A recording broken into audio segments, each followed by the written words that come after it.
الدہر نام،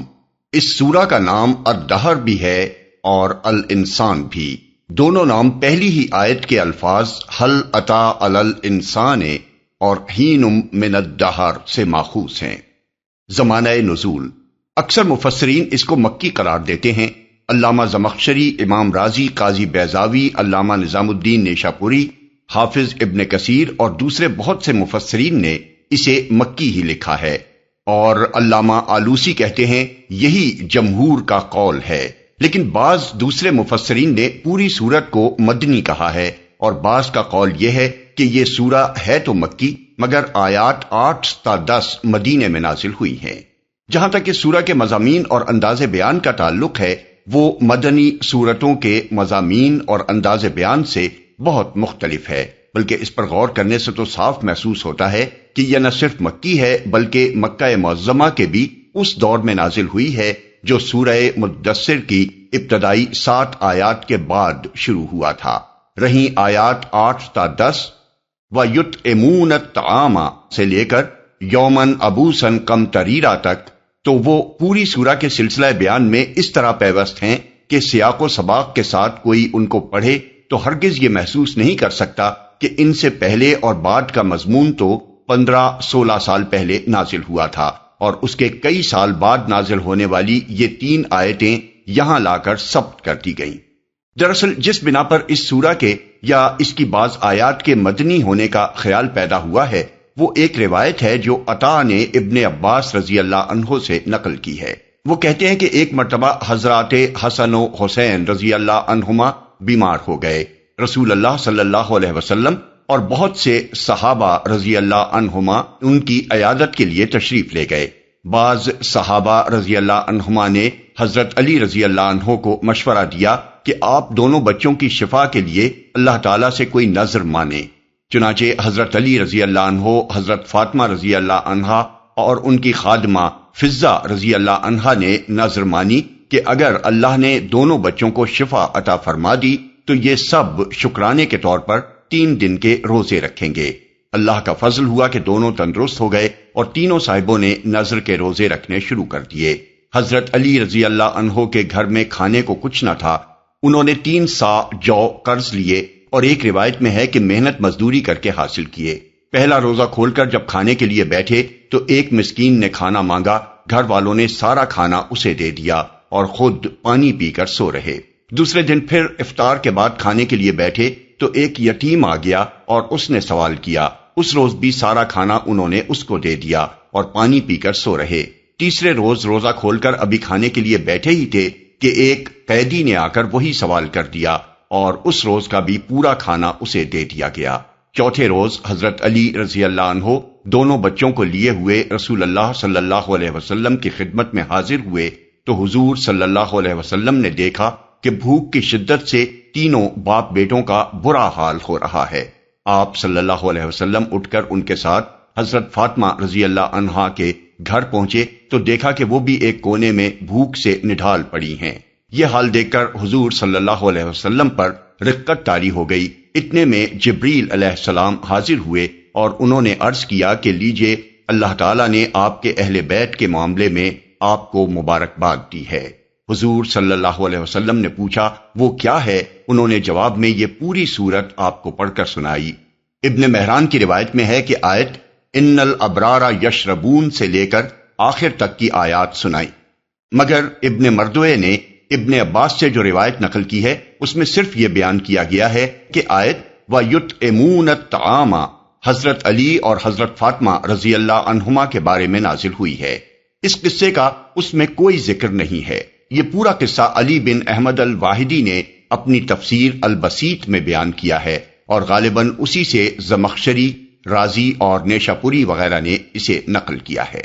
یہ روایت اول تو سند کے لحاظ سے نہایت کمزور ہے، پھر درایت کے لحاظ سے دیکھیے تو یہ بات عجیب معلوم ہوتی ہے کہ ایک مسکین، ایک یتیم اور ایک قیدی اگر آ کر کھانا مانگتا ہے تو گھر کے 5 افراد کا پورا کھانا اس کو دے دینے کی کیا معقول وجہ ہو سکتی ہے؟ ایک آدمی کا کھانا اس کو دے کر گھر کے 5 افراد 4 آدمیوں کے کھانے پر اکتفا کر سکتے تھے۔ پھر یہ بھی باور کرنا مشکل ہے کہ 2 بچے جو ابھی ابھی بیماری سے اٹھے تھے اور کمزوری کی حالت میں تھے، انہیں بھی 3 دن بھوکا رکھنے کو حضرت علی رضی اللہ عنہ اور حضرت فاطمہ رضی اللہ عنہا جیسی کامل فہم دین رکھنے والی ہستیوں نے نیکی کا کام سمجھا ہوگا۔ اس کے علاوہ قیدیوں کے معاملے میں یہ طریقہ اسلامی حکومت کے دور میں کبھی نہیں رہا کہ انہیں بھیک مانگنے کے لیے چھوڑ دیا جائے۔ وہ اگر حکومت کی قید میں ہوتے تو حکومت ان کی خوراک اور لباس کا انتظام کرتی تھی، اور کسی شخص کے سپرد کیے جاتے تو وہ شخص انہیں کھلانے پلانے کا ذمہ دار ہوتا تھا۔ اس لیے مدینہ طیبہ میں یہ بات ممکن نہ تھی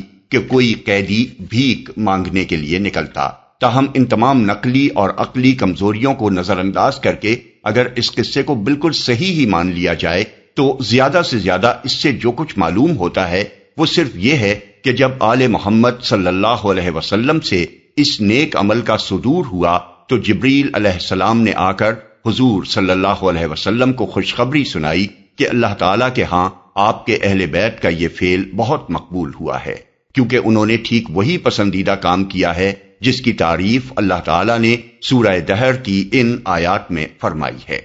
اس سے یہ لازم نہیں آتا کہ یہ آیات نازل بھی اسی موقع پر ہوئی تھیں۔ شان نزول کے بارے میں بہت سی روایات کا حال یہی ہے کہ کسی آیت کے متعلق جب یہ کہا جاتا ہے کہ یہ فلاں موقع پر نازل ہوئی تھی تو دراصل اس سے مراد یہ نہیں ہوتی کہ جب یہ واقعہ پیش آیا اسی وقت یہ آیت نازل ہوئی تھی، بلکہ مراد یہ ہوتی ہے کہ یہ آیت اس واقعے پر ٹھیک چسپاں ہوتی ہے۔ امام سیوطی نے اتقان میں حافظ ابن تیمیہ رضی اللہ عنہ کا یہ قول نقل کیا ہے کہ راوی جب یہ کہتے ہیں کہ یہ آیت فلاں معاملے میں نازل ہوئی ہے تو کبھی اس سے مراد یہ ہوتی ہے کہ وہی معاملہ اس کے نزول کا سبب ہے، اور کبھی اس کا مطلب یہ ہوتا ہے کہ یہ معاملہ اس آیت کے حکم میں داخل ہے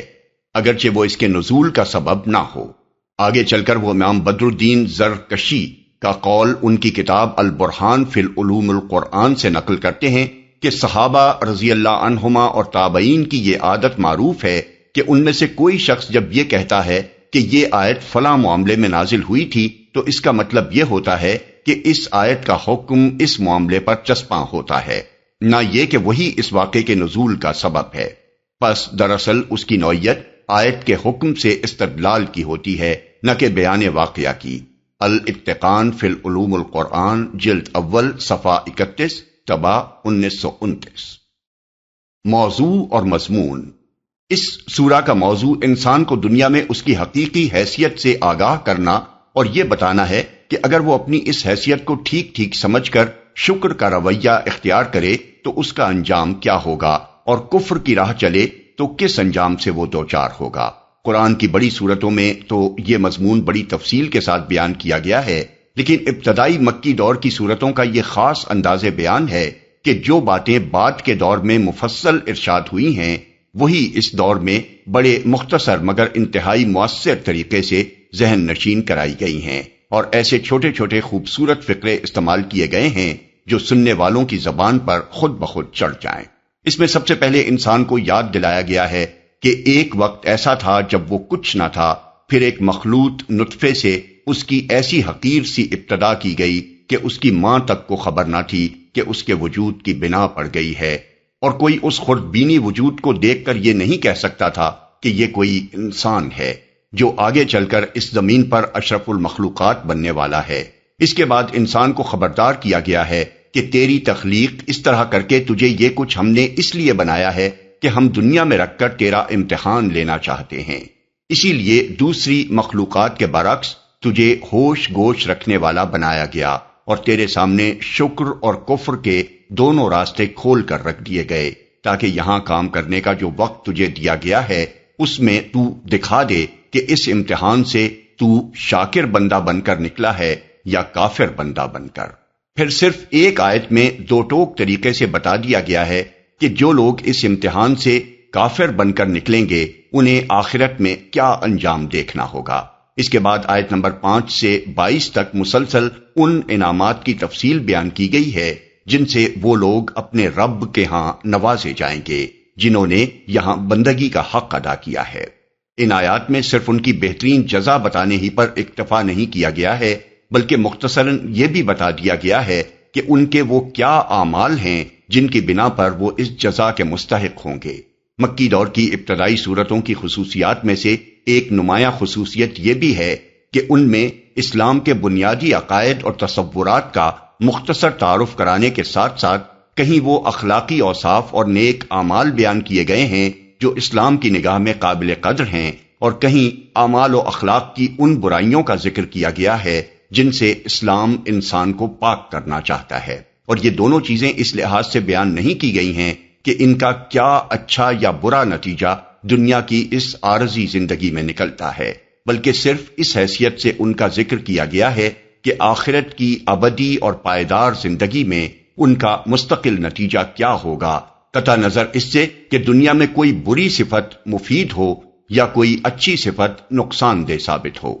یہ پہلے رکوع کا مضمون ہے۔ اس کے بعد دوسرے رکوع میں رسول اللہ صلی اللہ علیہ وسلم کو مخاطب کر کے 3 باتیں ارشاد فرمائی گئی ہیں۔ ایک یہ کہ دراصل یہ ہم ہی ہیں جو اس قرآن کو تھوڑا تھوڑا کر کے تم پر نازل کر رہے ہیں، اور اس سے مقصود حضور صلی اللہ علیہ وسلم کو نہیں بلکہ کفار کو خبردار کرنا ہے کہ یہ قرآن محمد صلی اللہ علیہ وسلم خود اپنے دل سے نہیں گھڑ رہے ہیں، بلکہ اس کے نازل کرنے والے ہم ہیں، اور ہماری حکمت ہی اس کی مقتضی ہے کہ اسے یکبارگی نہیں بلکہ تھوڑا تھوڑا کر کے نازل کریں۔ دوسری بات حضور صلی اللہ علیہ وسلم سے یہ فرمائی گئی ہے کہ تمہارے رب کا فیصلہ صادر ہونے میں خواہ کتنی ہی دیر لگے اور اس دوران میں تم پر خواہ کچھ ہی گزر جائے، بہرحال تم صبر کے ساتھ اپنا فریضہ رسالت انجام دیے چلے جاؤ، اور کبھی ان بدعمل اور منکر حق لوگوں میں سے کسی کے دباؤ میں نہ آؤ۔ تیسری بات آپ سے یہ فرمائی گئی ہے کہ شب و روز اللہ کو یاد کرو، نماز پڑھو اور راتیں اللہ کی عبادت میں گزارو، کیونکہ یہی وہ چیز ہے جس سے کفر کی طغیانی کے مقابلے میں اللہ کی طرف بلانے والوں کو ثابت قدمی نصیب ہوتی ہے۔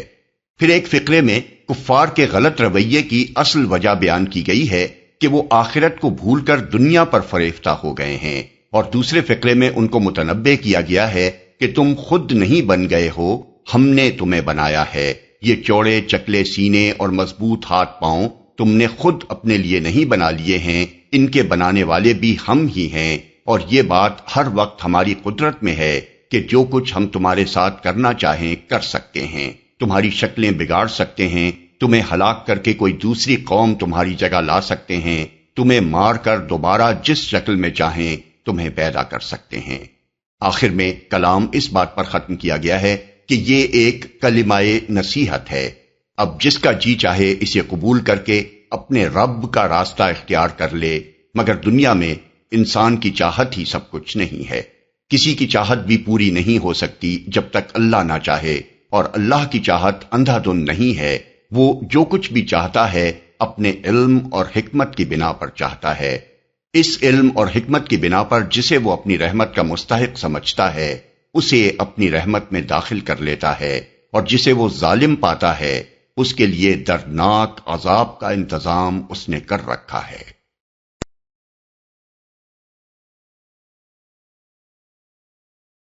اعوذ باللہ من الشیطان الرجیم، بسم اللہ الرحمن الرحیم۔ هل أتى على الإنسان حين من الدهر لم يكن شيئا مذكورا؟ کیا انسان پر لامتناہی زمانے کا ایک وقت ایسا بھی گزرا ہے جب وہ کوئی قابل ذکر چیز نہ تھا؟ پہلا فقرہ ہے حل اتا علی الانسان۔ اکثر مفسرین و مترجمین نے یہاں حل کو قد کے معنی میں لیا ہے، اور وہ اس کے معنی یہ لیتے ہیں کہ بے شک یا بلا شبہ انسان پر ایسا ایک وقت آیا ہے، لیکن حقیقت یہ ہے کہ لفظ حل عربی زبان میں کیا کے معنی ہی میں استعمال ہوتا ہے، اور اس سے مقصود ہر حال میں سوال ہی نہیں ہوتا، بلکہ مختلف مواقع پر یہ بظاہر سوالیہ لفظ مختلف معنوں میں بولا جاتا ہے۔ مثلا کبھی تو ہم یہ معلوم کرنا چاہتے ہیں کہ فلاں واقعہ پیش آیا ہے یا نہیں، اور کسی سے پوچھتے ہیں کیا یہ واقعہ پیش آیا ہے۔ کبھی ہمارا مقصود سوال کرنا نہیں ہوتا بلکہ کسی بات کا انکار کرنا ہوتا ہے، اور یہ انکار ہم اس انداز میں کرتے ہیں کہ کیا یہ کام کوئی اور بھی کر سکتا ہے۔ کبھی ہم ایک شخص سے کسی بات کا اقرار کرانا چاہتے ہیں اور اس غرض کے لیے اس سے پوچھتے ہیں کہ کیا میں نے تمہاری رقم ادا کر دی؟ اور کبھی ہمارا مقصود محض اقرار ہی کرانا نہیں ہوتا، بلکہ سوال ہم اس غرض کے لیے کرتے ہیں کہ مخاطب کے ذہن کو ایک اور بات سوچنے پر مجبور کر دیں جو لازماً اس کے اقرار سے بطور نتیجہ پیدا ہوتی ہے۔ مثلا ہم کسی سے پوچھتے ہیں کیا میں نے تمہارے ساتھ کوئی برائی کی ہے؟ اس سے مقصود صرف یہی نہیں ہوتا کہ وہ اس بات کا اقرار کرے کہ آپ نے اس کے ساتھ کوئی برائی نہیں کی ہے، بلکہ اسے یہ سوچنے پر مجبور کرنا بھی مقصود ہوتا ہے کہ جس نے میرے ساتھ کوئی برائی نہیں کی ہے اس کے ساتھ میں برائی کرنے میں کہاں تک حق بجانب ہوں۔ آیت زیر بحث میں سوالیہ فقرہ دراصل اسی آخری معنی میں ارشاد ہوا ہے۔ اس سے مقصود انسان سے صرف یہی اقرار کرانا نہیں ہے کہ فی الواقع اس پر ایک وقت ایسا گزرا ہے، بلکہ اسے یہ سوچنے پر مجبور کرنا بھی ہے کہ جس خدا نے اس کی تخلیق کا آغاز ایسی حقیر سی حالت سے کر کے اسے پورا انسان بنا کھڑا کیا، وہ آخر اسے دوبارہ پیدا کرنے سے کیوں عاجز ہوگا۔ دوسرا فقرہ ہے حین من الدہر۔ دہر سے مراد وہ لامتناہی زمانہ ہے جس کی نہ ابتدا انسان کو معلوم ہے نہ انتہا، اور حین سے مراد وہ خاص وقت ہے جو اس لامتناہی زمانے کے اندر کبھی پیش آیا ہو۔ کلام کا مدعا یہ ہے کہ اس لامتناہی زمانے کے اندر ایک طویل مدت تو ایسی گزری ہے جب سرے سے نوع انسانی ہی موجود نہ تھی، پھر اس میں ایک وقت ایسا آیا جب انسان نام کی ایک نوع کا آغاز کیا گیا، اور اسی زمانے کے اندر ہر شخص پر ایک ایسا وقت آیا ہے جب اسے عدم سے وجود میں لانے کی ابتدا کی گئی۔ تیسرا فقرہ ہے لم یکن شیئا مذکورا، یعنی اس وقت وہ کوئی قابل ذکر چیز نہ تھا، اس کا ایک حصہ باپ کے نطفے میں ایک خردبینی کیڑے کی شکل میں اور دوسرا حصہ ماں کے نطفے میں ایک خردبینی بیضے کی شکل میں موجود تھا۔ مدت ہائے دراز تک تو انسان یہ بھی نہیں جانتا تھا کہ دراصل وہ اس کیڑے اور بیضے کے ملنے سے وجود میں آتا ہے۔ اب طاقتور خردبینوں سے ان دونوں کو دیکھ تو لیا گیا ہے، لیکن اب بھی کوئی شخص یہ نہیں کہہ سکتا کہ کتنا انسان باپ کے اس کیڑے میں اور کتنا ماں کے اس بیضے میں موجود ہوتا ہے۔ پھر استقرار حمل کے وقت ان دونوں کے ملنے سے جو ابتدائی خلیہ یعنی سیل وجود میں آتا ہے وہ ایک ایسا ذرہ بے مقدار ہوتا ہے کہ بہت طاقتور خردبین ہی سے نظر آ سکتا ہے، اور اسے دیکھ کر بھی بادی النظر میں کوئی یہ نہیں کہہ سکتا کہ یہ کوئی انسان بن رہا ہے، نہ یہ کہہ سکتا ہے کہ اس حقیر سی ابتدا سے نشو نما پا کر کوئی انسان اگر بنے گا بھی تو وہ کس قد و قامت، کس شکل و صورت، کس قابلیت اور شخصیت کا انسان ہوگا۔ یہی مطلب ہے اس ارشاد کا کہ اس وقت وہ کوئی قابل ذکر چیز نہ تھا، اگرچہ انسان ہونے کی حیثیت سے اس کے وجود کا آغاز ہو گیا تھا۔ إنا خلقنا الإنسان من نطفة أمشاج نبتليه فجعلناه سميعا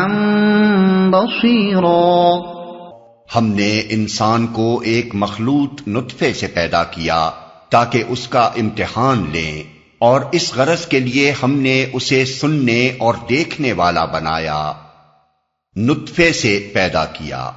ایک مخلوط نطفے سے مراد یہ ہے کہ انسان کی پیدائش مرد اور عورت کے دو الگ الگ نطفوں سے نہیں ہوئی، بلکہ دونوں نطفے مل کر جب ایک ہو گئے تب اس مرکب نطفے سے انسان پیدا ہوا۔ اس کا امتحان لیں۔ یہ ہے دنیا میں انسان کی اور انسان کے لیے دنیا کی اصل حیثیت۔ وہ درختوں اور جانوروں کی طرح نہیں ہے کہ اس کا مقصد تخلیق یہیں پورا ہو جائے اور قانون فطرت کے مطابق ایک مدت تک اپنے حصے کا کام کر کے وہ یہیں مر کر فنا ہو جائے۔ نیز یہ دنیا اس کے لیے نہ دارالعذاب ہے جیسا کہ راہب سمجھتے ہیں، نہ دارالجزا ہے جیسا کہ تناسخ کے قائلین سمجھتے ہیں، نہ چراگاہ اور تفریحگاہ ہے جیسا کہ مادہ پرست سمجھتے ہیں، اور نہ رزمگاہ جیسا کہ ڈاروین اور مارکس کے پیرو سمجھتے ہیں، بلکہ دراصل یہ اس کے لیے ایک امتحان گاہ ہے۔ وہ جس چیز کو عمر سمجھتا ہے حقیقت میں وہ امتحان کا وقت ہے جو اسے یہاں دیا گیا ہے۔ دنیا میں جو قوتیں اور صلاحیتیں بھی اس کو دی گئی ہیں، جن چیزوں پر بھی اس کو تصرف کے مواقع دیے گئے ہیں، جن حیثیتوں میں بھی وہ یہاں کام کر رہا ہے، اور جو تعلقات بھی اس کے اور دوسرے انسانوں کے درمیان ہیں، وہ سب اصل میں امتحان کے بے شمار پرچے ہیں، اور زندگی کے آخری سانس تک اس امتحان کا سلسلہ جاری ہے۔ نتیجہ اس کا دنیا میں نہیں نکلنا ہے، بلکہ آخرت میں اس کے تمام پرچوں کو جانچ کر یہ فیصلہ ہونا ہے کہ وہ کامیاب ہوا ہے یا ناکام،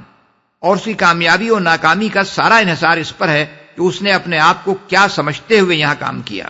اور کس طرح امتحان کے وہ پرچے کیے جو اسے یہاں دیے گئے تھے۔ اگر اس نے اپنے آپ کو بے خدا یا بہت سے خداؤں کا بندہ سمجھا اور سارے پرچے یہ سمجھتے ہوئے کیے کہ آخرت میں اسے اپنے خالق کے سامنے کوئی جواب دہی نہیں کرنی ہے، تو اس کا سارا کارنامہ زندگی غلط ہو گیا۔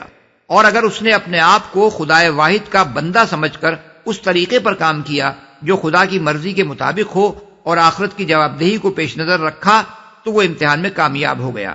یہ مضمون قرآن مجید میں اس کثرت کے ساتھ اور اتنی تفصیلات کے ساتھ بیان کیا گیا ہے کہ ان سب مقامات کا حوالہ دینا یہاں مشکل ہے۔ جو حضرات اسے پوری طرح سمجھنا چاہتے ہوں وہ تفہیم القرآن کی ہر جلد کے آخر میں فہرست موضوعات کے اندر لفظ آزمائش نکال کر وہ تمام مقامات دیکھ لیں جہاں قرآن میں مختلف پہلوؤں سے اس کی وضاحت کی گئی ہے۔ قرآن کے سوا دنیا کی کوئی کتاب ایسی نہیں ہے جس میں یہ حقیقت اتنی وضاحت کے ساتھ بیان کی گئی ہو۔ سننے اور دیکھنے والا بنایا۔ اصل میں فرمایا گیا ہے کہ ہم نے اسے سمیع و بصیر بنایا۔ اس کا مفہوم صحیح طور پر ہوش گوش رکھنے والا بنایا سے ادا ہوتا ہے، لیکن ہم نے ترجمے کی رعایت سے سمیع کے معنی سننے والا اور بصیر کے معنی دیکھنے والا کیے ہیں۔ اگرچہ عربی زبان کے ان الفاظ کا لفظی ترجمہ یہی ہے، مگر ہر عربی داں جانتا ہے کہ حیوان کے لیے سمیع اور بصیر کے الفاظ کبھی استعمال نہیں ہوتے، حالانکہ وہ بھی سننے اور دیکھنے والا ہوتا ہے۔ پس سننے اور دیکھنے سے مراد یہاں سماعت اور بینائی کی وہ قوتیں نہیں ہیں جو حیوانات کو بھی دی گئی ہیں، بلکہ اس سے مراد وہ ذرائع ہیں جن سے انسان علم حاصل کرتا ہے اور پھر اس سے نتائج اخذ کرتا ہے۔ علاوہ بریں سماعت اور بصارت انسان کے ذرائع علم میں چونکہ سب سے زیادہ اہم ہیں، اس لیے اختصار کے طور پر صرف انہی کا ذکر کیا گیا ہے، ورنہ اصل مراد انسان کو وہ تمام حواس عطا کرنا ہے جن کے ذریعے سے وہ معلومات حاصل کرتا ہے۔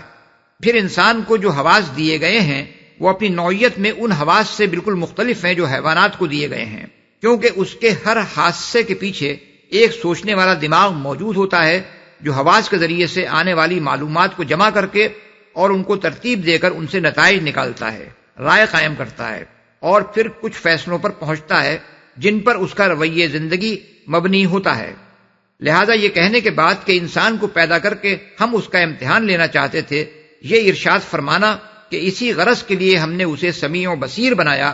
دراصل یہ معنی رکھتا ہے کہ اللہ تعالیٰ نے اسے علم اور عقل کی طاقتیں دیں تاکہ وہ امتحان دینے کے قابل ہو سکے۔ ظاہر ہے کہ اگر مقصود کلام یہ نہ ہو اور سمیع و بصیر بنانے کا مطلب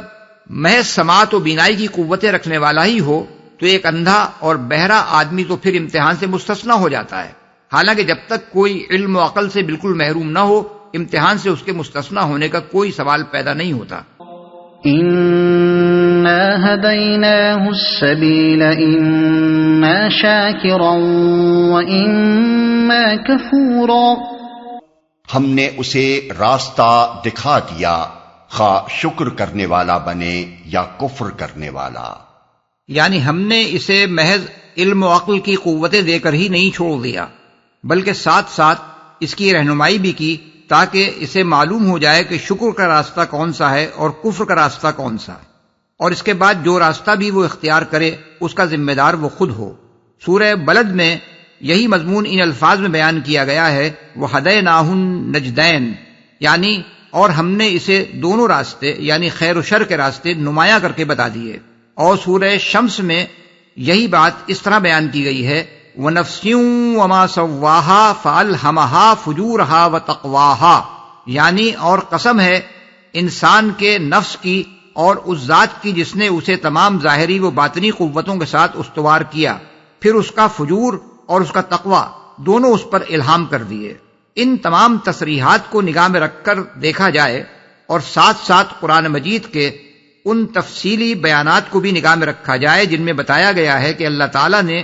انسان کی ہدایت کے لیے دنیا میں کیا کیا انتظامات کیے ہیں، تو معلوم ہو جاتا ہے کہ اس آیت میں راستہ دکھانے سے مراد رہنمائی کی کوئی ایک ہی صورت نہیں ہے، بلکہ بہت سی صورتیں ہیں جن کی کوئی حد و نہایت نہیں ہے۔ مثال کے طور پر نمبر 1، ہر انسان کو علم و عقل کی صلاحیتیں دینے کے ساتھ ایک اخلاقی حص بھی دی گئی ہے جس کی بدولت وہ فطری طور پر بھلائی اور برائی میں امتیاز کرتا ہے۔ بعض افعال اور اوصاف کو برا جانتا ہے اگرچہ وہ خود ان میں مبتلا ہو، اور بعض افعال اور اوصاف کو اچھا جانتا ہے اگرچہ وہ خود ان سے اجتناب کر رہا ہو۔ حتیٰ کہ جن لوگوں نے اپنی اغراض اور خواہشات کی خاطر ایسے فلسفے گھڑ لیے ہیں جن کی بنا پر بہت سی برائیوں کو انہوں نے اپنے لیے حلال کر لیا ہے، ان کا حال بھی یہ ہے کہ وہی برائیاں اگر کوئی دوسرا ان کے ساتھ کرے تو وہ اس پر چیخ اٹھتے ہیں، اور اس وقت معلوم ہو جاتا ہے کہ اپنے جھوٹے فلسفوں کے باوجود حقیقت میں وہ ان کو برا ہی سمجھتے ہیں۔ اسی طرح نیک اعمال اور اوصاف کو خواہ کسی نے جہالت اور حماقت اور دقیانوسیت ہی قرار دے رکھا ہو، لیکن جب کسی انسان سے خود اس کی ذات کو کسی نیک سلوک کا فائدہ پہنچتا ہے تو اس کی فطرت اسے قابل قدر سمجھنے پر مجبور ہو جاتی ہے۔ 2، ہر انسان کے اندر اللہ تعالیٰ نے ضمیر یعنی نفس لوامہ نام کی ایک چیز رکھ دی ہے جو اسے ہر اس موقع پر ٹوکتی ہے جب وہ کوئی برائی کرنے والا ہو یا کر رہا ہو یا کر چکا ہو۔ اس ضمیر کو خواہ انسان کتنی ہی تھپکیاں دے کر سلائے اور اس کو بے حس بنانے کی چاہے کتنی ہی کوشش کر لے، لیکن وہ اسے بالکل فنا کر دینے پر قادر نہیں ہے۔ وہ دنیا میں ڈھیٹ بن کر اپنے آپ کو قطعی بے ضمیر ثابت کر سکتا ہے، وہ حجتیں بگھار کر دنیا کو دھوکہ دینے کی بھی ہر کوشش کر سکتا ہے، وہ اپنے نفس کو بھی فریب دینے کے لیے اپنے افعال کے لیے بے شمار عذرات تراش سکتا ہے، مگر اس کے باوجود اللہ نے اس کی فطرت میں جو محاسب بٹھا رکھا ہے وہ اتنا جاندار ہے کہ کسی برے انسان سے یہ بات چھپی نہیں رہتی کہ وہ حقیقت میں کیا ہے۔ یہی بات ہے جو سورہ قیامہ میں فرمائی گئی ہے کہ انسان خود اپنے آپ کو خوب جانتا ہے، خواہ وہ کتنی ہی معذرتیں پیش کرے۔ آیت نمبر 15۔ 3، انسان کے اپنے وجود میں اور اس کے گرد و پیش زمین سے لے کر آسمان تک ساری کائنات میں ہر طرف ایسی بے شمار نشانیاں پھیلی ہوئی ہیں جو خبر دے رہی ہیں کہ یہ سب کچھ کسی خدا کے بغیر نہیں ہو سکتا، نہ بہت سے خدا اس کارخانے ہستی کے بنانے والے اور چلانے والے ہو سکتے ہیں۔ اسی طرح آفاق اور انفس کی یہی نشانیاں قیامت اور آخرت پر بھی صریح دلالت کر رہی ہیں۔ انسان اگر ان سے آنکھیں بند کر لے یا اپنی عقل سے کام لے کر ان پر غور نہ کرے یا جن حقائق کی نشاندہی یہ کر رہی ہیں ان کو تسلیم کرنے سے جی چرائے تو یہ اس کا اپنا قصور ہے۔ اللہ تعالیٰ نے اپنی طرف سے تو حقیقت کی خبر دینے والے نشانات اس کے سامنے رکھ دینے میں کوئی کسر نہیں اٹھا رکھی ہے۔ 4، انسان کی اپنی زندگی میں، اس کی ہم عصر دنیا میں اور اس سے پہلے گزری ہوئی تاریخ کے تجربات میں بے شمار واقعات ایسے پیش آتے ہیں اور آتے رہے ہیں جو یہ ثابت کرتے ہیں کہ ایک بالاتر حکومت اس پر اور ساری کائنات پر فرمانروائی کر رہی ہے، جس کے آگے وہ بالکل بے بس ہے، جس کی مشیت ہر چیز پر غالب ہے اور جس کی مدد کا وہ محتاج ہے۔ یہ تجربات و مشاہدات صرف خارج ہی میں اس حقیقت کی خبر دینے والے نہیں ہیں، بلکہ انسان کی اپنی فطرت میں بھی اس بالاتر حکومت کے وجود کی شہادت موجود ہے، جس کی بنا پر بڑے سے بڑا دہریہ بھی برا وقت آنے پر خدا کے آگے دعا کے لیے ہاتھ پھیلا دیتا ہے، اور سخت سے سخت مشرک بھی سارے جھوٹے خداؤں کو چھوڑ کر ایک خدا کو پکارنے لگتا ہے۔ 5، انسان کی عقل اور اس کی فطرت قطعی طور پر حکم لگاتی ہے کہ جرم کی سزا اور عمدہ خدمات کا صلہ ملنا ضروری ہے۔ اسی بنا پر تو دنیا کے ہر معاشرے میں عدالت کا نظام کسی نہ کسی صورت میں قائم کیا جاتا ہے، اور جن خدمات کو قابل تحسین سمجھا جاتا ہے ان کا صلہ دینے کی بھی کوئی نہ کوئی شکل اختیار کی جاتی ہے۔ یہ اس بات کا صریح ثبوت ہے کہ اخلاق و قانون مکافات کے درمیان ایک ایسا لازمی تعلق ہے جس سے انکار کرنا انسان کے لیے ممکن نہیں ہے۔ اب اگر یہ مسلم ہے کہ اس دنیا میں بے شمار جرائم ایسے ہیں جن کی پوری سزا تو درکنار، سرے سے کوئی سزا ہی نہیں دی جا سکتی، اور بے شمار خدمات بھی ایسی ہیں جن کا پورا صلہ تو کیا کوئی صلہ بھی خدمت کرنے والے کو نہیں مل سکتا، تو آخرت کو ماننے کے سوا کوئی چارہ نہیں ہے، الا یہ کہ کوئی بے وقوف یہ فرض کر لے یا کوئی ہٹ دھرم یہ رائے قائم کرنے پر اصرار کرے کہ انصاف کا تصور رکھنے والا انسان ایک ایسی دنیا میں پیدا ہو گیا ہے جو بجائے خود انصاف کے تصور سے خالی ہے، اور پھر اس سوال کا جواب اس کے ذمے رہ جاتا ہے کہ ایسی دنیا میں پیدا ہونے والے انسان کے اندر یہ انصاف کا تصور آخر کہاں سے گیا۔ 6، ان تمام ذرائع رہنمائی کی مدد کے لیے اللہ تعالیٰ نے انسان کی صریح اور واضح رہنمائی کے لیے دنیا میں انبیاء بھیجے اور کتابیں نازل کیں جن میں صاف صاف بتا دیا گیا کہ شکر کی راہ کون سی ہے اور کفر کی راہ کون سی، اور ان دونوں راہوں پر چلنے کے نتائج کیا ہیں۔ انبیاء اور کتابوں کی لائی ہوئی یہ تعلیمات بے شمار محسوس اور غیر محسوس طریقوں سے اتنے بڑے پیمانے پر ساری دنیا میں پھیلی ہیں کہ کوئی انسانی آبادی بھی خدا کے تصور، آخرت کے تصور، نیکی اور بدی کے فرق اور ان کے پیش کردہ اخلاقی اصولوں اور قانونی احکام سے ناواقف نہیں رہ گئی ہے، خواہ اسے یہ معلوم ہو یا نہ ہو کہ یہ علم اسے انبیاء اور کتابوں کی لائی ہوئی تعلیمات ہی سے حاصل ہوا ہے۔ آج جو لوگ انبیاء اور کتابوں کے منکر ہیں یا ان سے بالکل بے خبر ہیں، وہ بھی ان بہت سی چیزوں کی پیروی کر رہے ہیں جو دراصل انہی کی تعلیمات سے چھن چھن کر ان تک پہنچی ہیں، اور وہ نہیں جانتے کہ ان چیزوں کا اصل ماخذ کون سا ہے۔ إنا أعتدنا للكافرين سلاسل وأغلالا وسعيرا إن الأبرار يشربون من كأس كان مزاجها كافورا عينا يشرب بها عباد الله يفجرونها تفجيرا۔ کفر کرنے والوں کے لیے ہم نے زنجیریں اور طوق اور بھڑکتی ہوئی آگ مہیا کر رکھی ہے۔ نیک لوگ جنت میں شراب کے ایسے ساغر پیئیں گے جن میں آب کافور کی آمیزش ہوگی۔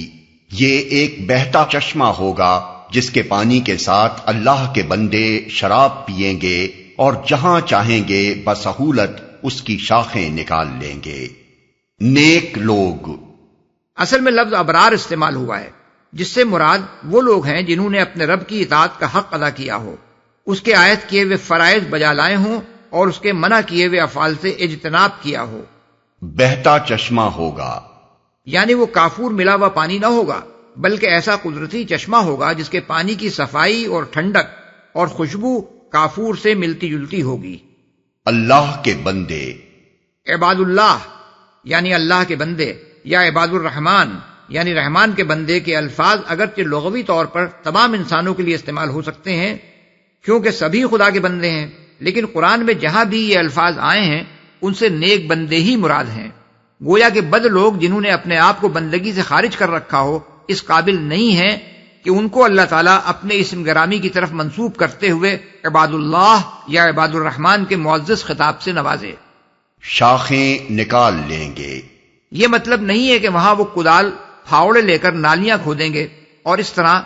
اس چشمے کا پانی جہاں لے جانا چاہیں گے لے جائیں گے، بلکہ ان کا ایک حکم اور اشارہ اس کے لیے کافی ہوگا کہ جنت میں جہاں وہ چاہیں اسی جگہ وہ چشمہ پھوٹ بہے۔ بسہولت نکال لینے کے الفاظ اسی مفہوم کی طرف اشارہ کرتے ہیں۔ يوفون بالنذر ويخافون يوما كان شره مستطيرا۔ یہ وہ لوگ ہوں گے جو دنیا میں نذر پوری کرتے ہیں اور اس دن سے ڈرتے ہیں جس کی آفت ہر طرف پھیلی ہوئی ہوگی۔ نذر پوری کرتے ہیں۔ نذر پوری کرنے کا ایک مفہوم یہ ہے کہ جو کچھ آدمی پر واجب کیا گیا ہو اسے وہ پورا کرے۔ دوسرا مفہوم یہ ہے کہ جو کچھ آدمی نے خود اپنے اوپر واجب کر لیا ہو یا بالفاظ دیگر جس کام کے کرنے کا اس نے عہد کیا ہو اسے وہ پورا کرے۔ تیسرا مفہوم یہ ہے کہ جو کچھ آدمی پر واجب ہو، خواہ وہ اس پر واجب کیا گیا ہو یا اس نے خود اپنے اوپر واجب کر لیا ہو، اسے وہ پورا کرے۔ ان تینوں مفہومات میں سے زیادہ معروف مفہوم دوسرا ہے اور عام طور پر لفظ نظر سے وہی مراد لیا جاتا ہے۔ بہرحال یہاں ان لوگوں کی تعریف یا تو اس لحاظ سے کی گئی ہے کہ وہ اللہ تعالیٰ کے عائد کردہ واجبات کو پورا کرتے ہیں، یا اس لحاظ سے کی گئی ہے کہ وہ ایسے نیک لوگ ہیں کہ جو خیر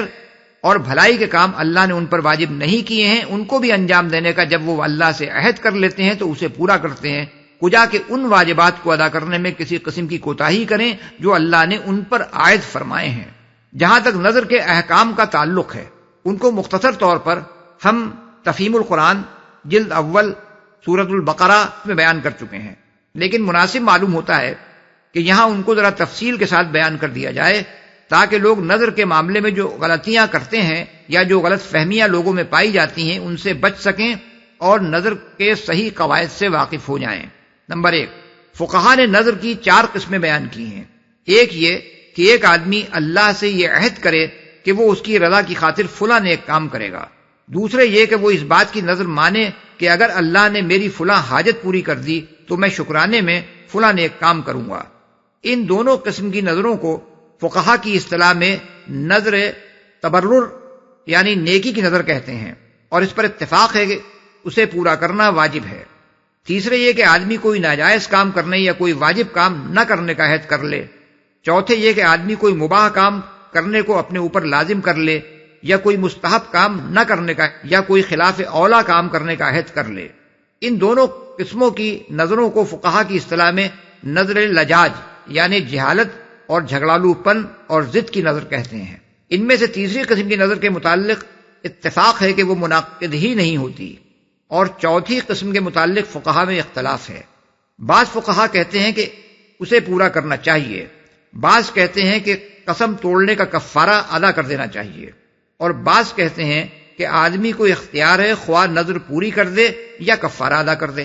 شافعیوں اور مالکیوں کے نزدیک یہ نظر بھی سرے سے منعقد نہیں ہوتی، اور حنفیوں کے نزدیک دونوں قسموں کی نظروں پر کفارہ لازم آتا ہے۔ حوالہ عمدۃ القاری۔ 2، متعدد احادیث سے معلوم ہوتا ہے کہ نبی صلی اللہ علیہ وسلم نے ایسی نظر ماننے سے منع فرمایا ہے جو یہ سمجھتے ہوئے مانی جائے کہ اس سے تقدیر بدل جائے گی، یا جس میں کوئی نیک کام اللہ کی رضا کے لیے بطور شکر کرنے کے بجائے آدمی اللہ تعالیٰ کو بطور معاوضہ یہ پیشکش کرے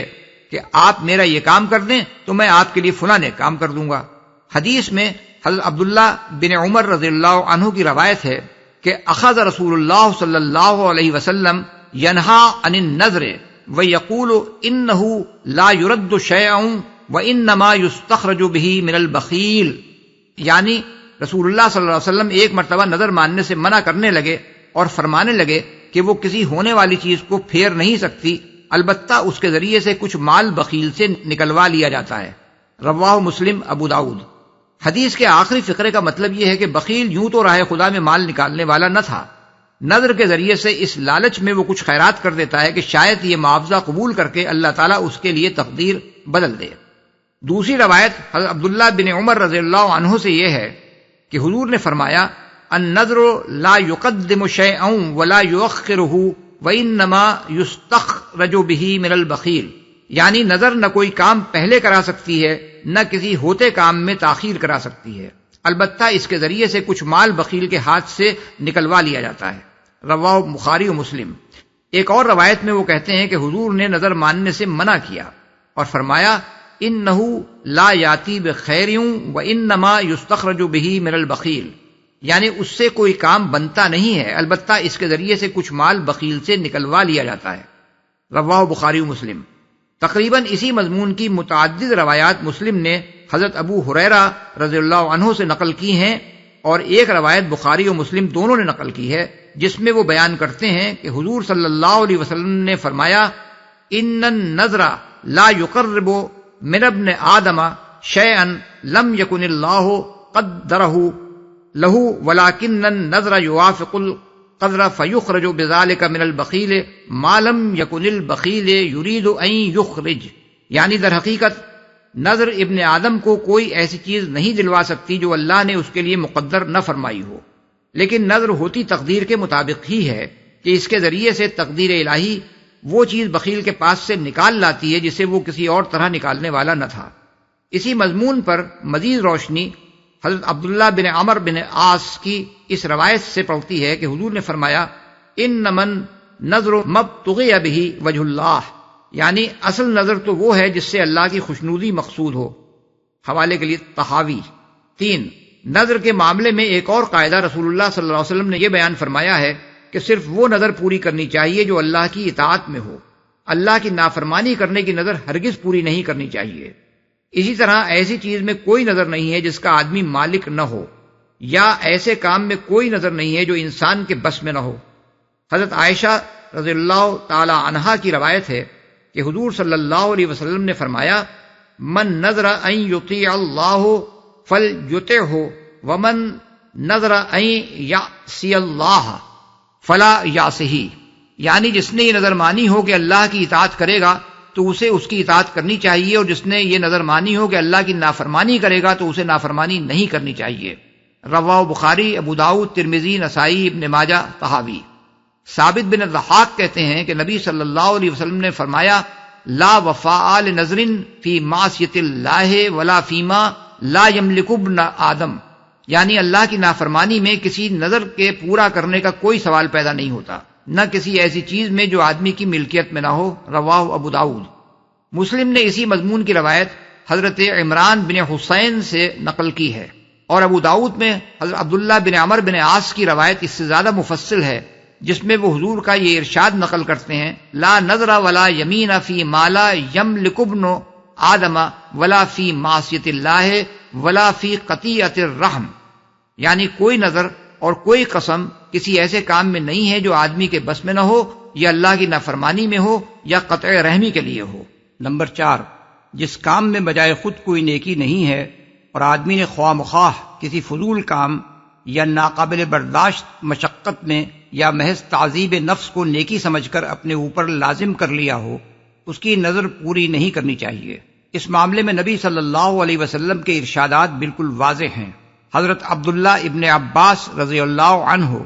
فرماتے ہیں کہ ایک مرتبہ حضور صلی اللہ علیہ وسلم خطبہ ارشاد فرما رہے تھے کہ آپ نے دیکھا کہ ایک صاحب دھوپ میں کھڑے ہیں۔ آپ نے پوچھا یہ کون ہیں اور کیسے کھڑے ہیں؟ عرض کیا گیا یہ ابو اسرائیل ہیں، انہوں نے نظر مانی ہے کہ کھڑے رہیں گے، بیٹھیں گے نہیں، نہ سایہ کریں گے، نہ کسی سے بات کریں گے اور روزہ رکھیں گے۔ اس پر آپ نے فرمایا مروہ فلیتکلم ولیستظل ولیقعد ولیتم صومہ، ان سے کہو بات کریں، سائے میں آئیں، بیٹھیں، البتہ روزہ پورا کریں۔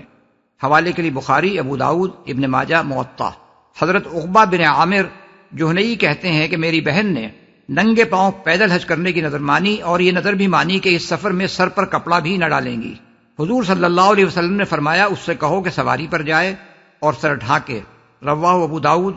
مسلم نے اس مضمون کی متعدد روایات نقل کی ہیں جن میں کچھ لفظی اختلاف ہے۔ حضرت عبداللہ بن عباس رضی اللہ عنہ نے عقبہ بن عامر کی بہن کا یہ واقعہ بیان کرتے ہوئے حضور صلی اللہ علیہ وسلم کے جو الفاظ نقل کیے ہیں وہ یہ ہیں، ان اللہ لغنی عن نظرہا مرہا فلترکب،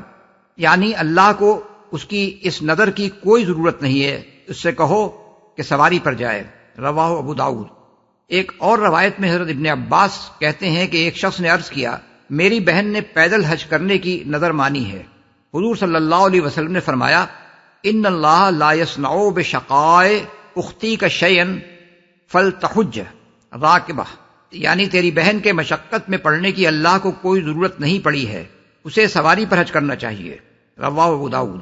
حضرت انس بن مالک رضی اللہ عنہ کی روایت ہے کہ حضور صلی اللہ علیہ وسلم نے غالباً سفر حج میں دیکھا کہ ایک بڑے میاں کو ان کے 2 بیٹے سنبھالے لیے چل رہے ہیں۔ آپ نے پوچھا یہ کیا معاملہ ہے؟ عرض کیا گیا انہوں نے پیدل چلنے کی نظر مانی ہے۔ اس پر آپ نے فرمایا ان اللہ لغنی عن تعذیب ھذا نفسہ وامرہ ان یرکب، یعنی اللہ تعالیٰ اس سے بے نیاز ہے کہ یہ شخص اپنے نفس کو عذاب میں ڈالے، پھر آپ نے اسے حکم دیا کہ سوار ہو۔ حوالے کے لیے بخاری، مسلم، ابو داؤد اور مسلم میں اسی مضمون کی حدیث حضرت ابو ہریرہ رضی اللہ عنہ سے بھی مروی ہے۔ 5، اگر کسی نظر کو پورا کرنا عملاً ممکن نہ ہو تو اسے کسی دوسری صورت میں پورا کیا جا سکتا ہے۔ حضرت جابر بن عبداللہ رضی اللہ عنہ کہتے ہیں کہ فتح مکہ کے روز ایک شخص نے اٹھ کر عرض کیا یا رسول اللہ میں نے نظر مانی تھی کہ اگر اللہ نے مکہ آپ کے ہاتھ پر فتح کر دیا تو میں بیت المقدس میں 2 رکعت نماز پڑھوں گا۔ حضور صلی اللہ علیہ وسلم نے فرمایا یہیں پڑھ لے۔ اس نے پھر پوچھا، آپ نے پھر وہی جواب دیا۔ اس نے پھر پوچھا، آپ نے فرمایا شانک اذا، یعنی اچھا تو تیری مرضی۔ دوسری ایک روایت میں حضور نے فرمایا والذی بعث محمدا بالحق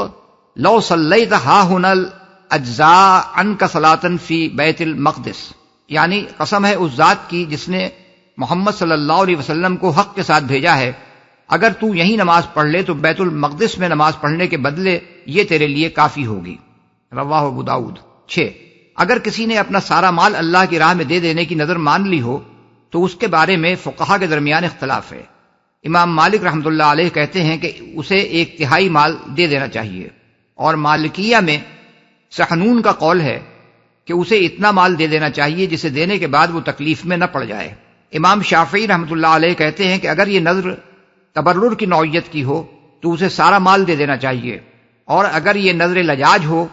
تو اسے اختیار ہے کہ نذر پوری کرے یا قسم کا کفارہ ادا کر دے۔ امام ابو حنیفہ رحمۃ اللہ علیہ کہتے ہیں کہ اسے اپنا وہ سب مال دے دینا چاہیے جس میں زکوٰۃ عائد ہوتی ہو، لیکن جس مال میں زکوٰۃ نہیں ہے، مثلا مکان یا ایسی ہی دوسری املاک،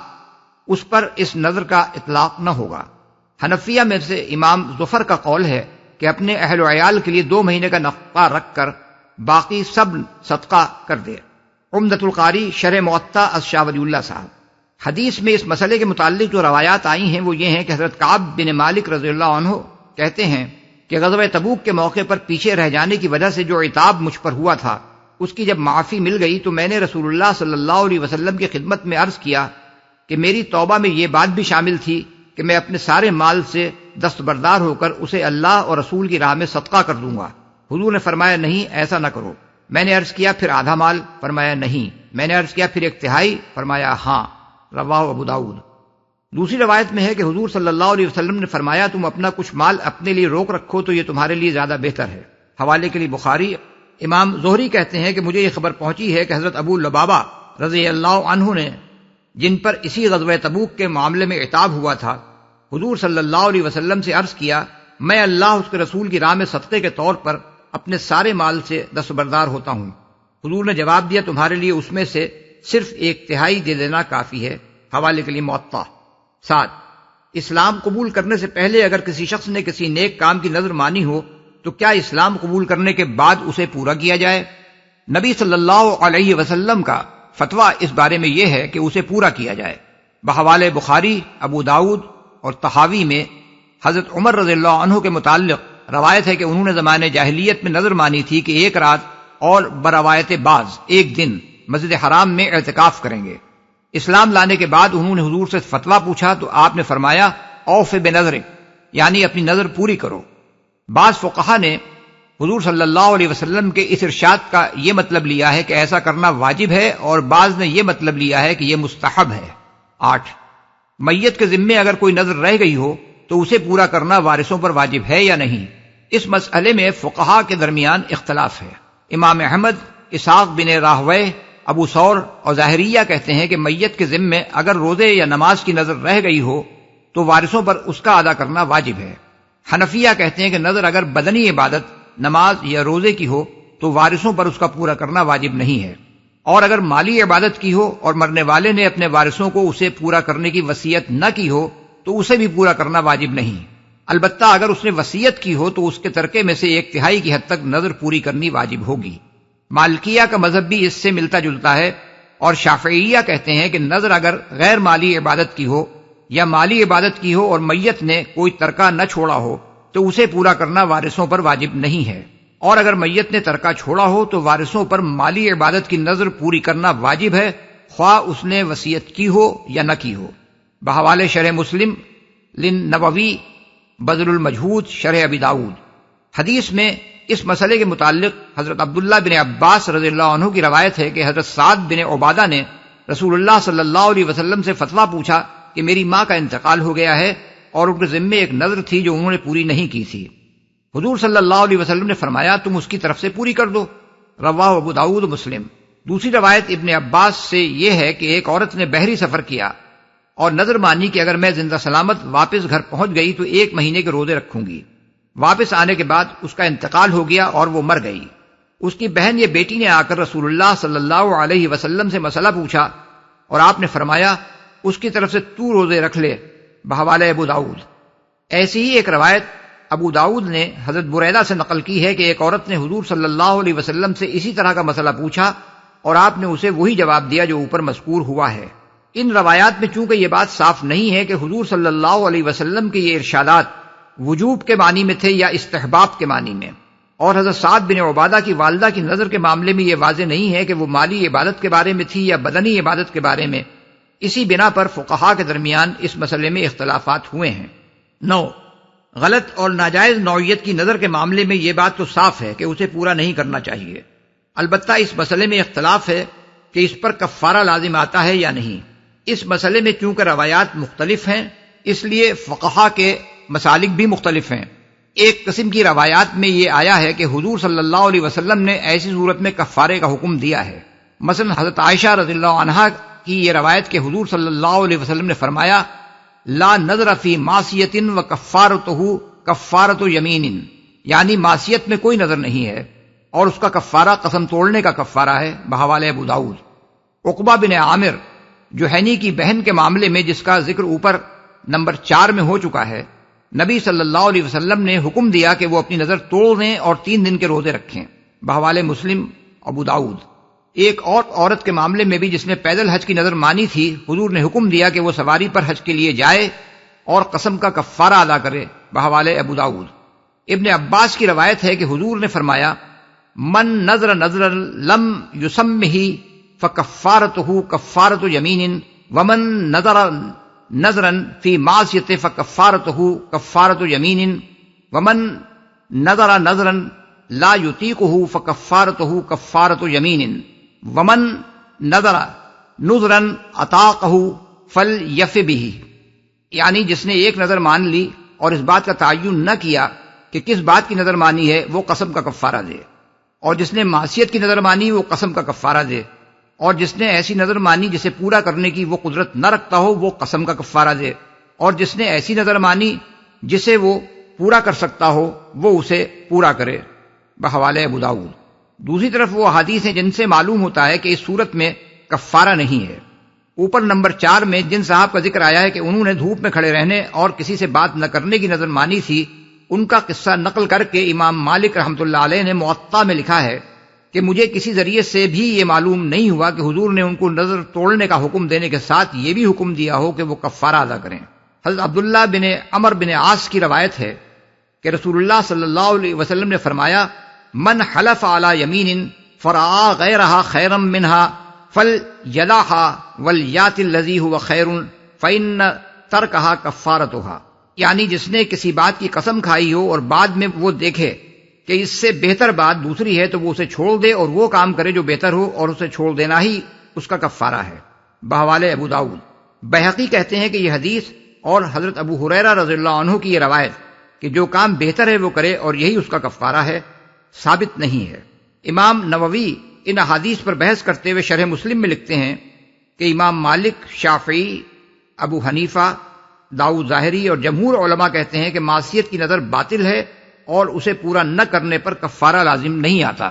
اور امام احمد کہتے ہیں کفارہ لازم آتا ہے۔ وَيُطْعِمُونَ الطَّعَامَ عَلَى حُبِّهِ مِسْكِينًا وَيَتِيمًا وَأَسِيرًا إِنَّمَا نُطْعِمُكُمْ لِوَجْهِ اللَّهِ لَا نُرِيدُ مِنكُمْ جَزَاءً وَلَا شُكُورًا إِنَّا نَخَافُ مِن رَّبِّنَا يَوْمًا عَبُوسًا قَمْطَرِيرًا۔ اور اللہ کی محبت میں مسکین اور یتیم اور قیدی کو کھانا کھلاتے ہیں اور ان سے کہتے ہیں کہ ہم تمہیں صرف اللہ کی خاطر کھلا رہے ہیں، ہم تم سے نہ کوئی بدلہ چاہتے ہیں نہ شکریہ، ہمیں تو اپنے رب سے اس دن کے عذاب کا خوف لاحق ہے جو سخت مصیبت کا انتہائی طویل دن ہوگا۔ اللہ کی محبت میں اصل الفاظ ہیں علی حبہ۔ اکثر مفسرین نے حبہ کی ضمیر کا مرجع کھانے کو قرار دیا ہے، اور وہ اس کا مطلب یہ بیان کرتے ہیں کہ وہ کھانے کے محبوب اور دل پسند ہونے اور خود اس کے حاجت مند ہونے کے باوجود دوسروں کو کھلا دیتے ہیں۔ ابن عباس اور مجاہد کہتے ہیں کہ اس کا مطلب ہے علی حبہ اطعام، یعنی غریبوں کو کھانا کھلانے کے شوق میں وہ ایسا کرتے ہیں۔ اور حضرت فضیل بن عیاض اور ابو سلیمان الدارانی کہتے ہیں کہ اللہ تعالیٰ کی محبت میں وہ یہ کام کرتے ہیں۔ ہمارے نزدیک بات کا یہ فقرہ کہ انما نطعمکم لوجہ اللہ، یعنی ہم تو اللہ کی خوشنودی کی خاطر تمہیں کھلا رہے ہیں، اسی معنی کی تائید کرتا ہے۔ یتیم اور قیدی کو قدیم زمانے میں دستور یہ تھا کہ قیدیوں کو ہتکڑی اور بیڑیاں لگا کر روزانہ باہر نکالا جاتا تھا اور وہ سڑکوں پر یا محلوں میں بھیک مانگ کر پیٹ بھرتے تھے۔ بعد میں اسلامی حکومت نے یہ طریقہ بند کیا۔ کتاب الخراج، امام ابو یوسف، صفحہ 150، طبع 1382 ہجری۔ اس آیت میں قیدی سے مراد ہر وہ شخص ہے جو قید میں ہو، خواہ کافر ہو یا مسلمان، خواہ جنگی قیدی ہو یا کسی جرم میں قید کیا گیا ہو، خواہ اسے قید کی حالت میں کھانا دیا جاتا ہو یا بھیک منگوائی جاتی ہو۔ ہر حالت میں ایک بے بس آدمی کو جو اپنی روزی کے لیے خود کوئی کوشش نہ کر سکتا ہو، کھانا کھلانا ایک بڑی نیکی کا کام ہے۔ کھانا کھلاتے ہیں۔ اگرچہ بجائے خود کسی غریب کو کھانا کھلانا بھی ایک بہت بڑی نیکی ہے، لیکن کسی حاجت مند کی دوسری حاجتیں پوری کرنا بھی ویسا ہی نیک کام ہے جیسا بھوکے کو کھانا کھلانا۔ مثلا کوئی کپڑے کا محتاج ہے یا کوئی بیمار ہے اور علاج کا محتاج ہے، یا کوئی قرض دار ہے اور قرض خواہ اسے پریشان کر رہا ہے تو اس کی مدد کرنا کھانا کھلانے سے کم درجے کی نیکی نہیں ہے۔ اس لیے اس آیت میں نیکی کی ایک خاص صورت کو اس کی اہمیت کے لحاظ سے بطور مثال پیش کیا گیا ہے، ورنہ اصل مقصود حاجت مندوں کی مدد کرنا ہے۔ نہ کوئی بدلہ چاہتے ہیں نہ شکریہ۔ ضروری نہیں ہے کہ غریب کو کھانا کھلاتے ہوئے زبان ہی سے یہ بات کہی جائے، دل میں بھی یہ بات کہی جا سکتی ہے، اور اللہ کے ہاں اس کی بھی وہی حیثیت ہے جو زبان سے کہنے کی ہے۔ لیکن زبان سے یہ بات کہنے کا ذکر اس لیے کیا گیا ہے کہ جس کی مدد کی جائے اس کو یہ اطمینان دلا دیا جائے کہ ہم اس سے کسی قسم کا شکریہ یا بدلہ نہیں چاہتے، تاکہ وہ بے فکر ہو کر کھائے۔ فوقاهم الله شر ذلك اليوم ولقاهم نضرة وسرورا وجزاهم بما صبروا جنة وحريرا متكئين فيها على الأرائك لا يرون فيها شمسا ولا زمهريرا ودانية عليهم ظلالها وذللت قطوفها تذليلا۔ پس اللہ تعالی انہیں اس دن کے شر سے بچا لے گا اور انہیں تازگی اور سرور بخشے گا، اور ان کے صبر کے بدلے میں انہیں جنت اور ریشمی لباس عطا کرے گا۔ وہاں وہ اونچی مسندوں پر تکیے لگائے بیٹھے ہوں گے، نہ انہیں دھوپ کی گرمی ستائے گی نہ جاڑے کی ٹھر، جنت کی چھاؤں ان پر جھکی ہوئی سایہ کر رہی ہوگی، اور اس کے پھل ہر وقت ان کے بس میں ہوں گے کہ جس طرح چاہیں انہیں توڑ لیں۔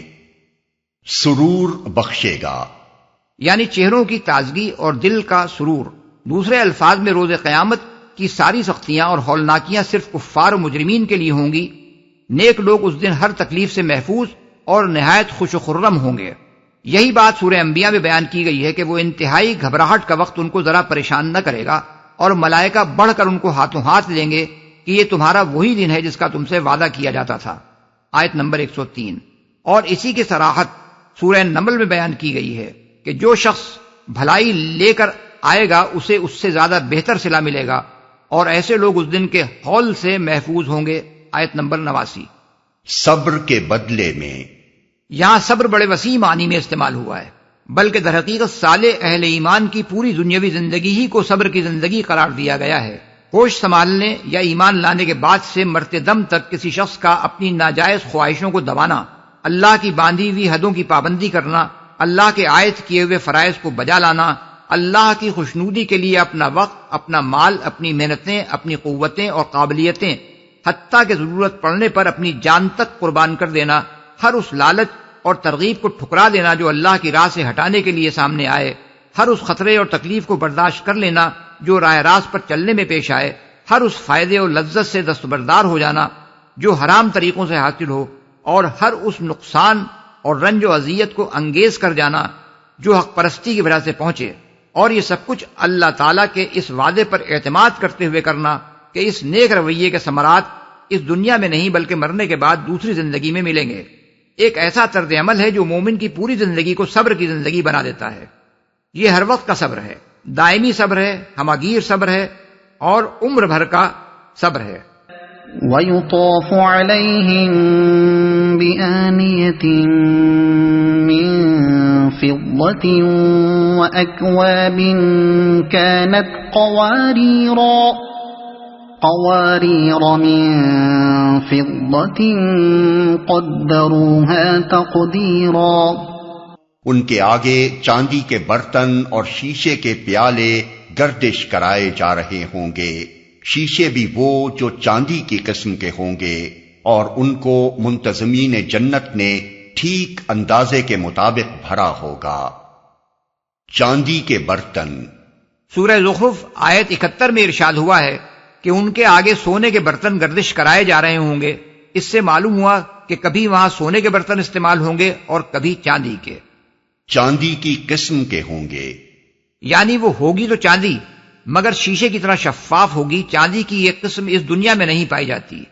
یہ صرف جنت کی خصوصیت ہوگی کہ وہاں شیشے جیسی شفاف چاندی کے برتن اہل جنت کے دسترخوان پر پیش کیے جائیں گے۔ ٹھیک اندازے کے مطابق بھرا ہوگا،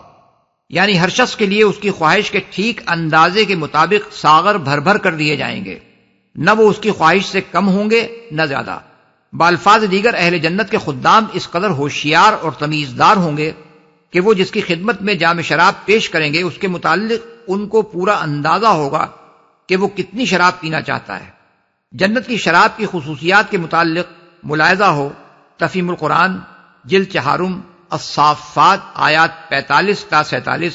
جلد 5 سورہ محمد آیت 15، سورہ الطور آیت 23، الواقعہ آیت 19۔ وَيُسْقَوْنَ فِيهَا كَأْسًا كَانَ مِزَاجُهَا زَنْجَبِيلًا عَيْنًا فِيهَا تُسَمَّى سَلْسَبِيلًا۔ ان کو وہاں ایسی شراب کے جام پلائے جائیں گے جس میں سونٹ کی آمیزش ہوگی، یہ جنت کا ایک چشمہ ہوگا جسے سلسبیل کہا جاتا ہے۔ اہل عرب چونکہ شراب کے ساتھ سونٹ ملے ہوئے پانی کی آمیزش کو پسند کرتے تھے،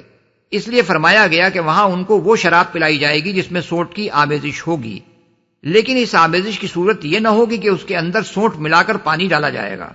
بلکہ یہ ایک قدرتی چشمہ ہوگا جس میں سونٹ کی خوشبو تو ہوگی مگر اس کی تلخی نہ ہوگی، اس لیے اس کا نام سلسبیل ہوگا۔ سلسبیل سے مراد ایسا پانی ہے جو میٹھا، ہلکا اور خوش ذائقہ ہونے کی بنا پر حلق سے بسہولت گزر جائے۔ مفسرین کی ایک اکثریت کا خیال یہ ہے کہ یہاں سلسبیل کا لفظ اس چشمے کے لیے بطور صفت استعمال ہوا ہے نہ کہ بطور اسم۔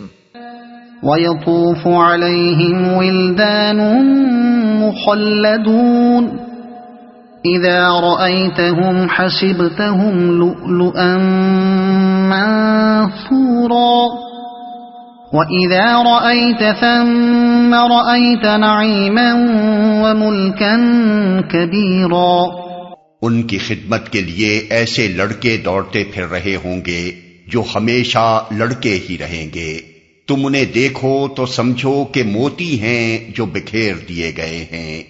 وہاں جدھر بھی تم نگاہ ڈالو گے نعمتیں ہی نعمتیں اور ایک بڑی سلطنت کا سر و سامان تمہیں نظر آئے گا۔ یعنی دنیا میں خواہ کوئی شخص فقیر بے نوا ہی کیوں نہ رہا ہو، جب وہ اپنے اعمال خیر کی بنا پر جنت میں جائے گا تو وہاں اس شان سے رہے گا کہ گویا وہ ایک عظیم الشان سلطنت کا مالک ہے۔ عَالِيَهُمْ ثِيَابُ سُنْدُسٍ خُضْرٌ وَإِسْتَبْرَقٌ وَحُلُّوا أَسَاوِرَ مِن فِضَّةٍ وَسَقَاهُمْ رَبُّهُمْ شَرَابًا طَهُورًا إِنَّ هَذَا كَانَ لَكُمْ جَزَاءً وَكَانَ سَعْيُكُمْ مَشْكُورًا۔ ان کے اوپر باریک ریشم کے سبز لباس اور اطلس و دیبا کے کپڑے ہوں گے، ان کو چاندی کے کنگن پہنائے جائیں گے اور ان کا رب ان کو نہایت پاکیزہ شراب پلائے گا۔ یہ ہے تمہاری جزا اور تمہاری کارگزاری قابل قدر ٹھہری ہے۔ اطلس و دیبا کے کپڑے ہوں گے۔ یہی مضمون سورہ کہف آیت 31 میں گزر چکا ہے کہ وَيَلْبَسُونَ ثِيَابًا خُضْرًا مِّن سُنْدُسٍ وَإِسْتَبْرَقٍ مُتَّكِئِينَ فِيهَا عَلَى الْأَرَائِكِ، یعنی اہل جنت باریک ریشم اور اطلس و دیبا کے سبز کپڑے پہنیں گے، اونچی مسندوں پر تکیے لگا کر بیٹھیں گے۔ اس بنا پر ان مفسرین کی رائے صحیح نہیں معلوم ہوتی جنہوں نے یہ خیال ظاہر کیا ہے کہ اس سے مراد وہ کپڑے ہیں جو ان کی مسندوں یا مسحریوں کے اوپر لٹکے ہوئے ہوں گے، یا یہ ان لڑکوں کا لباس ہوگا جو ان کی خدمت میں دوڑے پھر رہے ہوں گے۔ کنگن پہنائے جائیں گے۔ سورہ کہف آیت 31 میں فرمایا گیا ہے یحلون فیہا من اساور من ذہب، یعنی وہ وہاں سونے کے کنگنوں سے آراستہ کیے جائیں گے۔ یہی مضمون سورہ حج آیت 23 اور سورہ فاطر آیت 33 میں بھی ارشاد ہوا ہے۔ ان سب آیتوں کو ملا کر دیکھا جائے تو 3 صورتیں ممکن محسوس ہوتی ہیں۔ ایک یہ کہ کبھی وہ چاہیں گے تو سونے کے کنگن پہنیں گے اور کبھی چاہیں گے تو چاندی کے کنگن پہن لیں گے، دونوں چیزیں ان کے حسب خواہش موجود ہوں گی۔ دوسرے یہ کہ سونے اور چاندی کے کنگن وہ بیک وقت پہنیں گے کیونکہ دونوں کو ملا دینے سے حسن دوبالا ہو جاتا ہے۔ تیسرے یہ کہ جس کا جی چاہے گا سونے کے کنگن پہنے گا اور جو چاہے گا چاندی کے کنگن استعمال کرے گا۔ رہا یہ سوال کہ زیور تو عورتیں پہنتی ہیں، مردوں کو زیور پہنانے کا کیا موقع ہے؟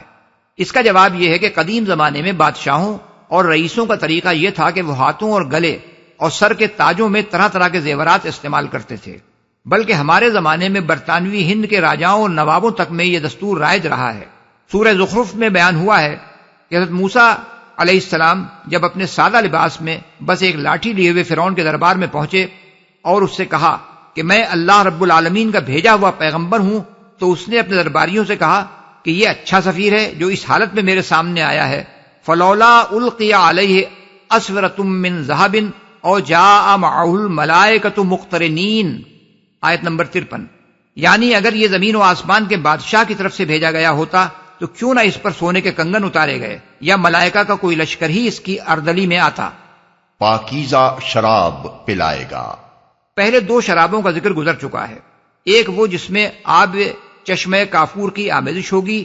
دوسری وہ جس میں آب چشمہ زنجبیل کی آمیزش ہوگی۔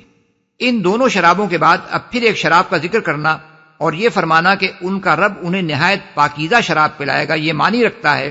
کہ یہ کوئی اور بہترین نوعیت کی شراب ہوگی جو اللہ تعالیٰ کی طرف سے فضل خاص کے طور پر انہیں پلائی جائے گی، قابل قدر ٹھہری ہے۔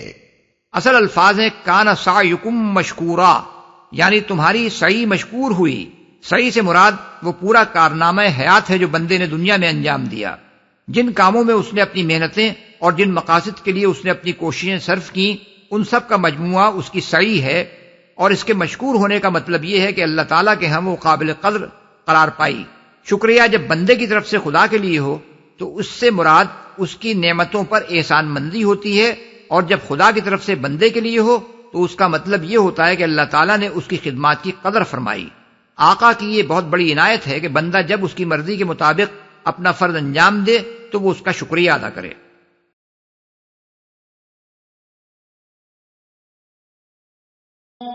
إنا نحن نزلنا عليك القرآن تنزيلا فاصبر لحكم ربك ولا تطع منهم آثما أو كفورا واذكر اسم ربك بكرة وأصيلا ومن الليل فاسجد له وسبحه ليلا طويلا۔ اے نبی،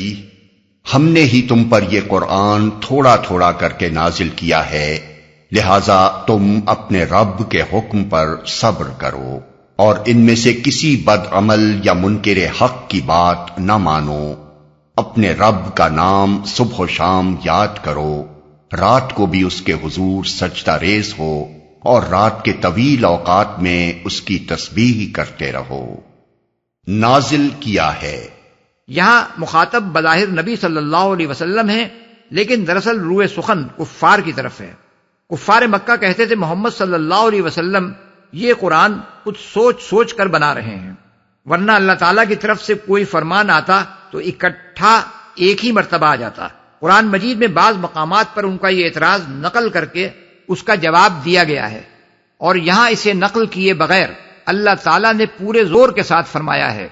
کہ اس کے نازل کرنے والے ہم ہیں، یعنی محمد صلی اللہ علیہ وسلم اس کے مصنف نہیں ہیں، اور ہم ہی اس کو بتدریج نازل کر رہے ہیں، یعنی یہ ہماری حکمت کا تقاضا ہے کہ اپنا پیغام بیک وقت ایک کتاب کی شکل میں نازل نہ کر دیں بلکہ اسے تھوڑا تھوڑا کر کے بھیجیں۔ رب کے حکم پر صبر کرو، یعنی تمہارے رب نے جس کار عظیم پر تمہیں مامور کیا ہے اس کی سختیوں اور مشکلات پر صبر کرو۔ جو کچھ بھی تم پر گزر جائے اسے پامردی کے ساتھ برداشت کرتے چلے جاؤ اور پائے ثبات میں لغزش نہ آنے دو۔ منکر حق کی بات نہ مانو، یعنی ان میں سے کسی سے دب کر دین حق کی تبلیغ سے باز نہ آؤ، اور کسی بدعمل کی خاطر دین کی اخلاقی تعلیمات میں یا کسی منکر حق کی خاطر دین کے عقائد میں ذرہ برابر بھی ترمیم و تغیر کرنے کے لیے تیار نہ ہو۔ جو کچھ حرام و ناجائز ہے اسے برملا حرام و ناجائز کہو، خواہ کوئی بدکار کتنا ہی زور لگائے کہ تم اس کی مذمت میں ذرا سی نرمی ہی برت لو، اور جو عقائد باطل ہیں انہیں کھلم کھلا باطل اور جو حق ہیں انہیں اعلانیہ حق کہو، چاہے کفار تمہارا منہ بند کرنے یا اس معاملے میں کچھ نرمی اختیار کرنے کے لیے تم پر کتنا ہی دباؤ ڈالیں۔ تسبیح کرتے رہو۔ قرآن کا قاعدہ ہے کہ جہاں بھی کفار کے مقابلے میں صبر و ثبات کی تلقین کی گئی ہے وہاں اس کے معن بعد اللہ کے ذکر اور نماز کا حکم دیا گیا ہے۔ جس سے خود بخود یہ بات ظاہر ہوتی ہے کہ دین حق کی راہ میں دشمنان حق کی مزاحمتوں کا مقابلہ کرنے کے لیے جس طاقت کی ضرورت ہے وہ اسی چیز سے حاصل ہوتی ہے۔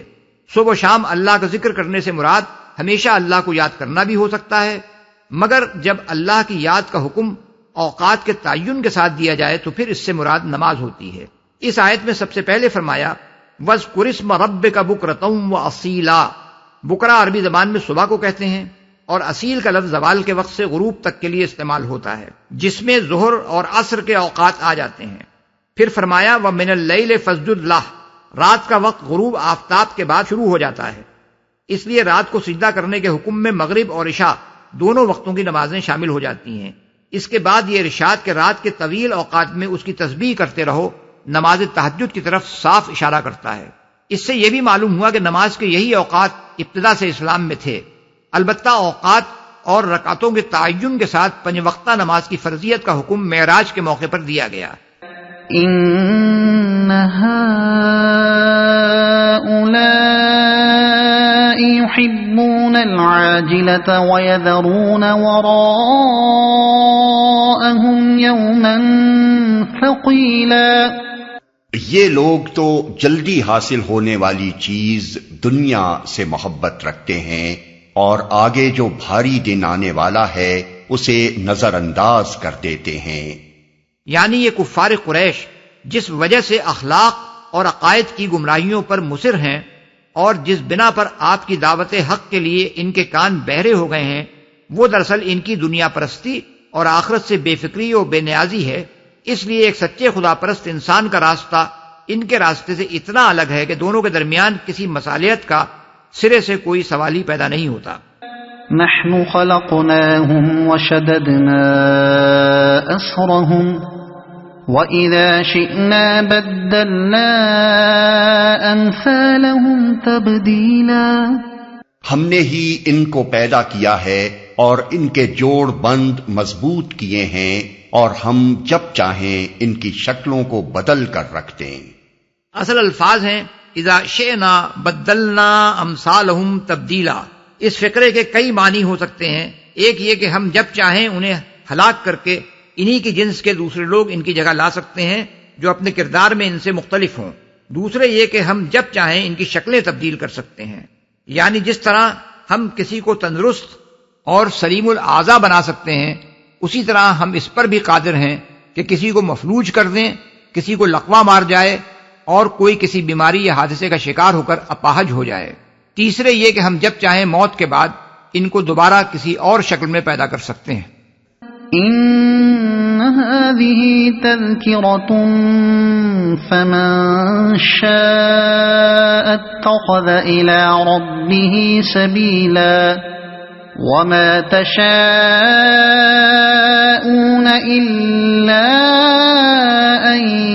يشاء الله إن الله كان عليما حكيما يدخل من يشاء في رحمته والظالمين أعد لهم عذابا أليما۔ یہ ایک نصیحت ہے، اب جس کا جی چاہے اپنے رب کی طرف جانے کا راستہ اختیار کر لے، اور تمہارے چاہنے سے کچھ نہیں ہوتا جب تک کہ اللہ نہ چاہے۔ یقیناً اللہ بڑا علیم و حکیم ہے، اپنی رحمت میں جس کو چاہتا ہے داخل کرتا ہے،